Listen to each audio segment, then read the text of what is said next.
wa rahmatullahi wa barakatuh, and may peace and blessings be upon you all. Welcome to our very first event of Islam Awareness Week 2013. My name is Zahra Nasr and I will be your host today. Islam Awareness Week is an annual event hosted by the MSA, Muslim Student Association. This week consists of a series of events and lectures and activities organized by the MSA to increase awareness of the beliefs, values, and practice of Muslims. Through this, we hope to reduce misconceptions about the world's second largest religion. Activities during the week include talks, exhibits, informational displays, and of course a culmination dinner, each providing insight onto the Islamic way of life and the Muslims who follow it. Before we start today, we will have a short Quranic recitation and translation by Brother Muhammad Nuruddin.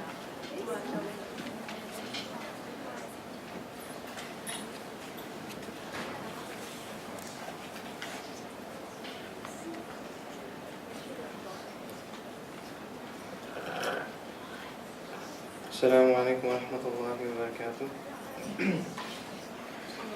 أعوذ بالله من الشيطان الرجيم. بسم الله الرحمن الرحيم.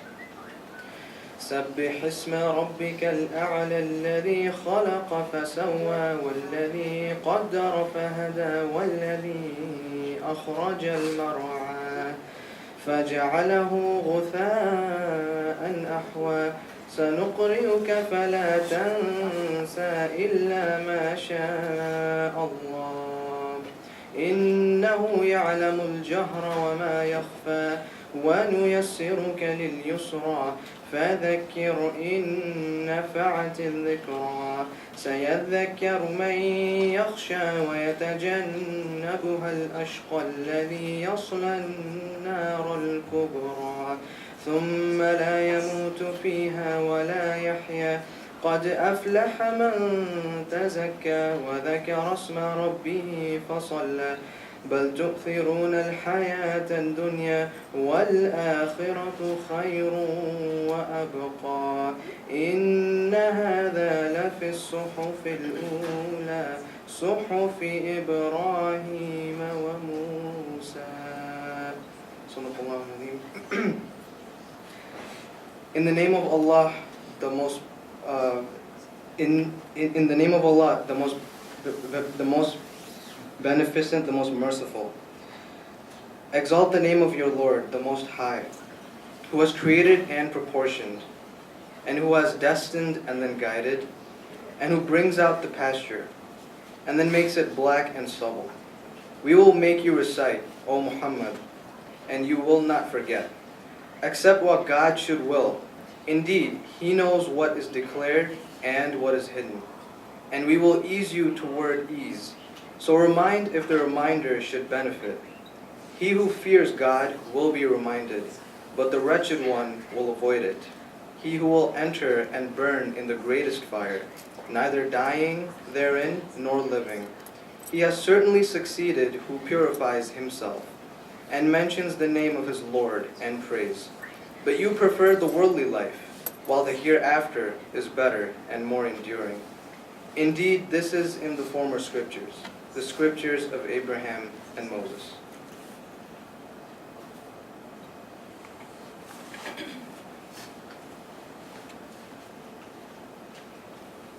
Jazakallah khair. Thank you, Brother Muhammad. I hope you all are enjoying the different cuisines offered today. We will be starting the panel discussion in search of peace now. We have 4 students here who will be sharing their stories and journeys in Islam. Our panelists include, starting from the left, Brother Shahid Barkat, a senior majoring in economics and finance with a minor in mathematics, part of the honors program here at Loyola. Next to him, Brother Layth Al-Kurd, a junior majoring in biophysics with a minor in biology and mathematics. Next to Brother Layth is Sister Andrea Ortez, a senior majoring in history. And right here next to me is Sister Laura Bowers, a senior majoring in social work with a minor in sociology. So without further ado, are you guys ready for our first question? Yeah? Good. Were you born into a Muslim household, or did you convert? And for converts, what was your previous religion, if you followed one? I was born Muslim. Assalamu alaikum. My name is Shahid. Peace be upon you all. But yeah, I was born Muslim. I guess I'll just pass it on. Assalamu alaikum, my name is Layth. I was born Muslim as well. I was born and raised in a Muslim household.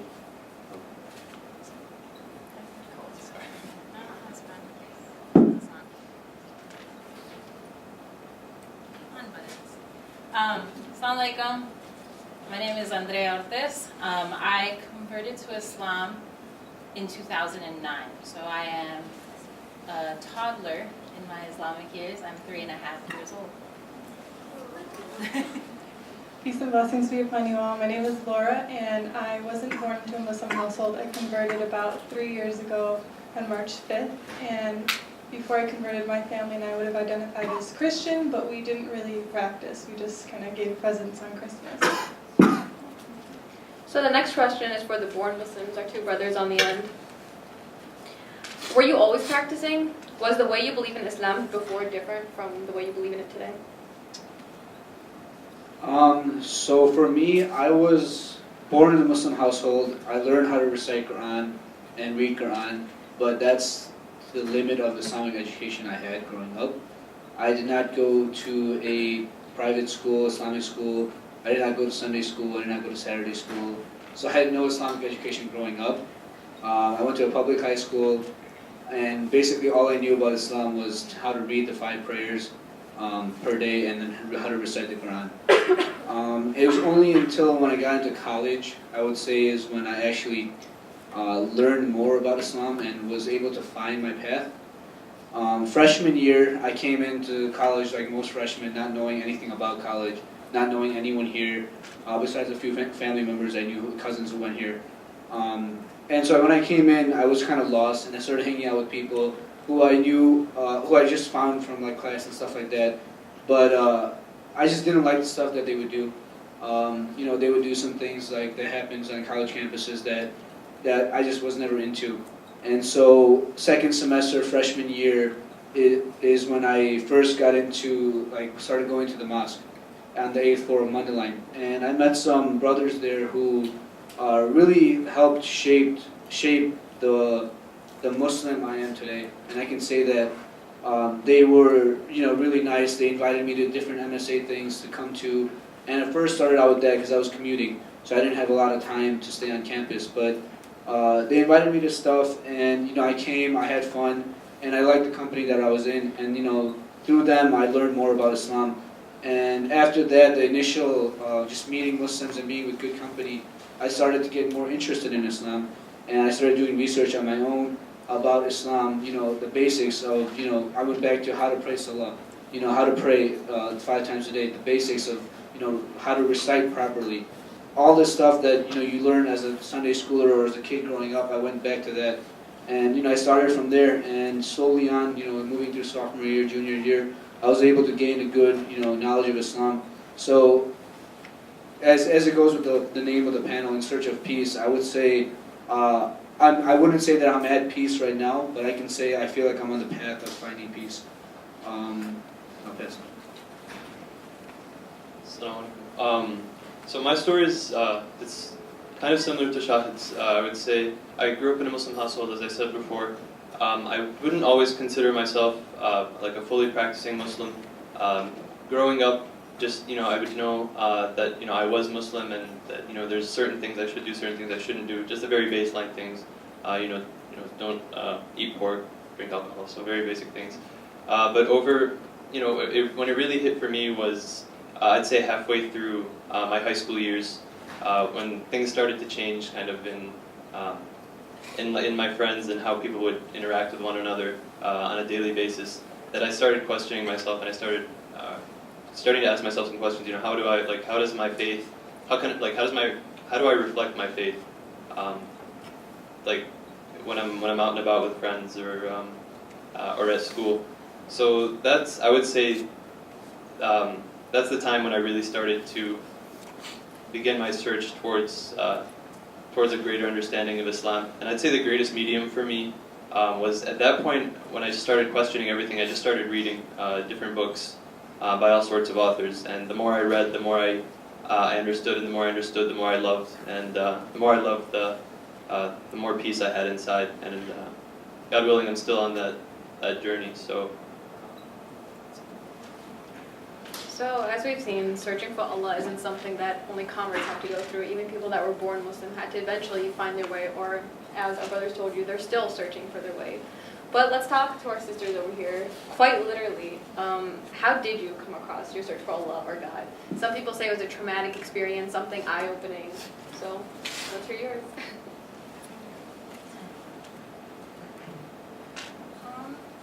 Can you hear me? Oh, sorry.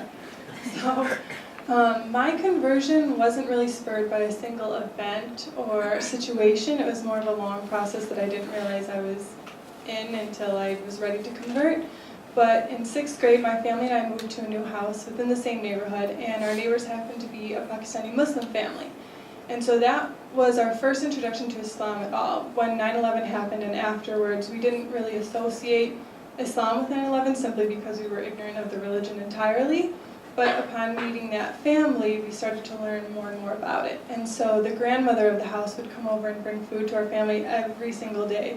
And it was fabulous at first, but then it got to the point where we couldn't eat all the food and we had to throw it away, astaghfirullah.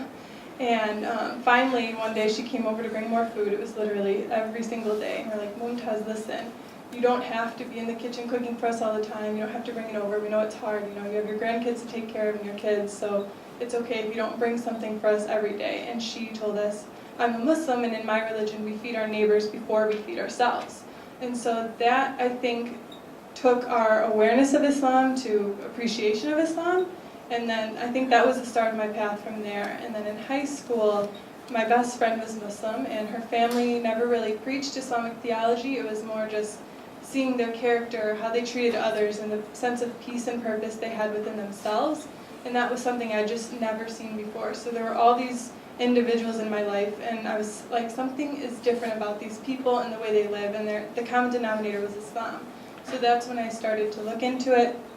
And then eventually it got to the point where I realized my heart was already Muslim, and I needed to just make it official and take the Shahada, which is the declaration of faith, where you testify that there is no God but God, and that Muhammad is the messenger, peace be upon him.